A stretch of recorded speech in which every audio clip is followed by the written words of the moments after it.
Hello and welcome. You're watching NDTV Profit. Now, retail inflation for the month of November came in at about 5.5%, and the rise was primarily led by the rise in food prices.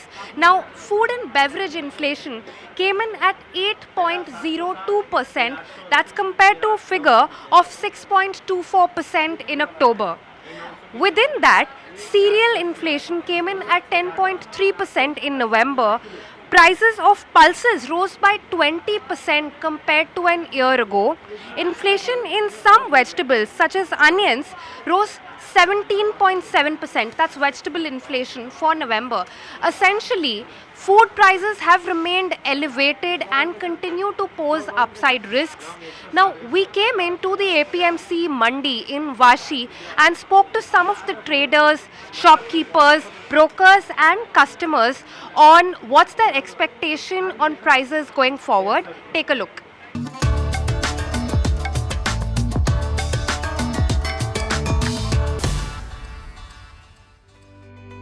क्या चीज़ के दाम सारी दालों के या फिर कुछ कुछ सबके दाम बढ़े। दालों के रेट तो बहुत ज्यादा बढ़े हैं। भी सबके दाम बढ़े हुए हैं। तो आपको क्या लगता है कितना फर्क आया होगा दाम में? ऐसे मुझे परसेंट तो नहीं मालूम है, लेकिन पिछले टाइम 160 में मैं लेके गई थी, आज वो 220 में है दाल। कौन सी दाल? तुअर की दाल।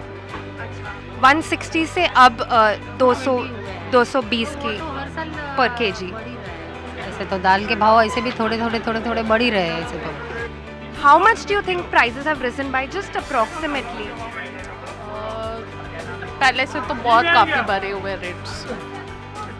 15 से 20% या फिर उससे भी ज़्यादा? 40-60 तो बढ़े। 40 You feel there's a 40-ish% increase roughly in prices across commodities. Okay.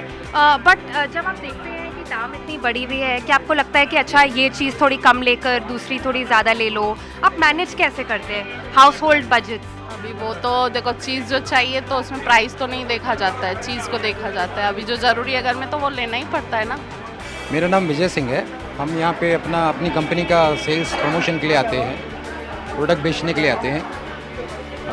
But हम लोग भी देख रहे हैं कि मार्केट में जिस तरह अभी इतना बड़ा इन्फ्लेशन नहीं है, रेट्स कुछ बढ़े नहीं हैं बल्कि घटे ही हैं हर चीज़ में। उसके बाद में भी हम लोग देख रहे हैं कि डिमांड जिस तरह होनी चाहिए वो डिमांड नहीं है। सर ये अभी ऐसा हो गया, आवक से जास्ती खर्चा है, तो खर्चा लोगों का कैसा पूरा होएगा? इसलिए हर प्राइवेट कंपनी है, हर प्राइवेट दुकानदार है, उसको बोलो या इधर तुम सरकार को बोलो कि भाई ये लोग का क्या, जो गवर्नमेंट में है, जो नेशनलाइज कंपनी में है, उनका तो सबको तो अच्छा ही है। बाकी आजकल 10,000 15,000 पगार देते, वो आदमी की परिस्थिति क्या होगी? वो आदमी क्या करेगा? वो कैसे पूरा करेगा? यही महंगाई में है। तो उसके लिए कोई ऐसा रास्ता गवर्नमेंट को बोलो लेवे। हम लोग इधर ब्रोकरेज करते हैं, छोटा सा, बहुत बड़ा काम नहीं है, छोटा सा काम है। तो मैं इसलिए बोलता हूँ कि ऐसा गवर्नमेंट को बोलो कि ऐसा मिडिल क्लास के आदमी होते हैं उनके लिए ऐसा कोई रास्ता निकाले कि लोगों का भरण पोषण के लिए क्या करे। तुअर का दाल बढ़ गया था, चने का दाल, थोड़ा मूंग दाल बढ़ गया था, लेकिन अभी नया दाल आ गया तो भाव सब रिवर्स है और सब और रिवर्स होने का चांसेस है इसमें। मसाले में भी मिर्ची का भाव कम हो गया है, अमुक मसाले के भाव अभी रिवर्स है। इस साल तो हमको ऐसा चांसेस लग रहा है कि कस्टमर को अच्छी चीज़ और कम दाम में मिले, ऐसे ही लग रहा है ऐसा आगे। आगे जाकर भी कहा जा रहा है कि इमीडिएट में नियर टर्म में कोई दाम गिरने की संभावना कम है। आपको क्या लगता है? ये साल तो लगता नहीं है कि दाम और नीचे जा सकते हैं, क्योंकि ये साल कैसा है कि बहुत बारिश और वहाँ पे हवामान की वजह से बारिश की और बहुत सारी जो तकलीफ़ें आ रही है दालों में, और इम्पोर्टेड दाल हमको यहाँ पे मंगाना पड़ रहा है, तो उसका भाव की वजह से अपने इंडियन का जो भी दाल यहाँ पे उगती है वो हिसाब से वो बहुत महंगी जा रही है। यहाँ कितने सालों से ये दुकान चला रहे हैं? यहाँ करीब 15-20 साल हुआ। अच्छा, तो इस साल क्या ये बोलना सही होगा कि काफ़ी सारे दालों की, चावल की, जीरे का दाम इस साल बढ़ा हुआ है?